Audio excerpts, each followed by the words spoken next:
সরকার কৃষি ও কৃষক কল্যাণ বিভাগের বাজেট বরাদ্দ 2013-14 সালে 21,933 কোটি টাকা থেকে বাড়িয়ে 2025-26 সালে 1,27,229 কোটি টাকা করেছে। লোকসভায় আজ এক প্রশ্নের উত্তরে কৃষি ও কৃষক কল্যাণ প্রতিমন্ত্রী ভগীরথ চৌধুরী কথা জানিয়ে বলেন যে সরকার উৎপাদন বৃদ্ধি এবং আয় সহায়তা প্রদানের মাধ্যমে কৃষকদের কল্যাণে বিভিন্ন প্রকল্প চালু করেছে। তিনি জানান এখন পর্যন্ত 9 লক্ষ হেক্টর এলাকা জুড়ে 18,825টি ক্লাস্টার গঠন করা হয়েছে এবং 19 লক্ষ কৃষকের নথিভুক্তকরণ সম্পন্ন হয়েছে। কেন্দ্রীয় গ্রামোন্নয়ন মন্ত্রী শিবরাজ সিং চৌহান মহাত্মা গান্ধী জাতীয় গ্রামীণ কর্ম নিশ্চয়তা আইন এমজি নারেগার নাম পরিবর্তন করে Viksit Bharat guarantee for Rozgar and Ajeevika mission VBG Ramji রাখার পক্ষে জোরালো সওয়াল করেছেন।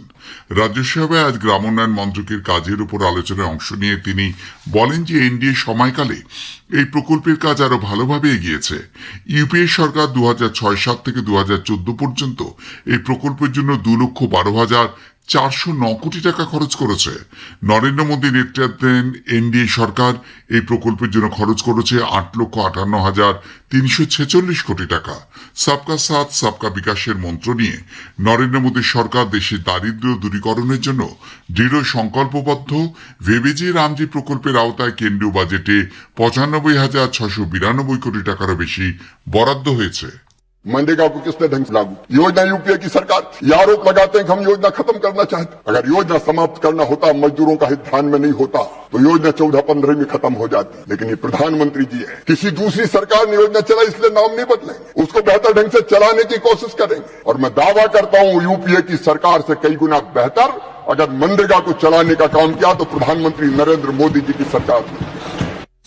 সরকার জানিয়েছে দীনদয়াল অন্তোদয় যোজনা জাতীয় গ্রামীণ জীবিকা মিশনের আওতায় ব্যাংকগুলি এখনো পর্যন্ত স্বনির্ভর গোষ্ঠীগুলিকে 12,30,000 কোটি টাকারও বেশি ঋণ দিয়েছে।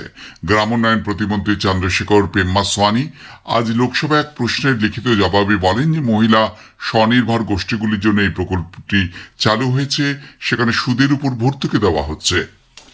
4টি রাজ্য কেন্দ্রশাসিত অঞ্চলের আসন্ন বিধানসভা নির্বাচন এবং 6টি রাজ্যের উপনির্বাচনের জন্য নির্বাচন কমিশন মোট 1,111 জন কেন্দ্রীয় পর্যবেক্ষক নিয়োগ করছে। এর মধ্যে পশ্চিমবঙ্গে সবচেয়ে বেশি সাধারণ পর্যবেক্ষক মোতায়েন করা হচ্ছে। রাজ্যে 294টি বিধানসভা কেন্দ্রের জন্য 294 জন সাধারণ পর্যবেক্ষক থাকছেন।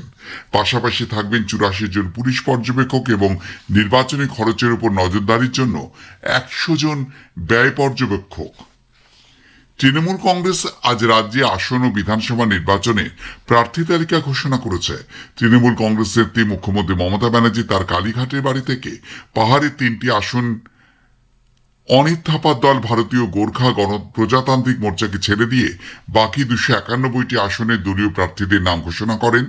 সাংবাদিক বৈঠকে দলের সর্বভারতীয় সাধারণ সম্পাদক অভিষেক বন্দ্যোপাধ্যায় ও সভাপতি সুব্রত বক্সিকে পাশে নিয়ে তিনি জানান, শিল্প সংস্কৃতি বুদ্ধিজীবী ক্রীড়া জগতের বিশিষ্টজন সহ সব ক্ষেত্রের মানুষকে প্রার্থী তালিকায় স্থান দেওয়া হয়েছে।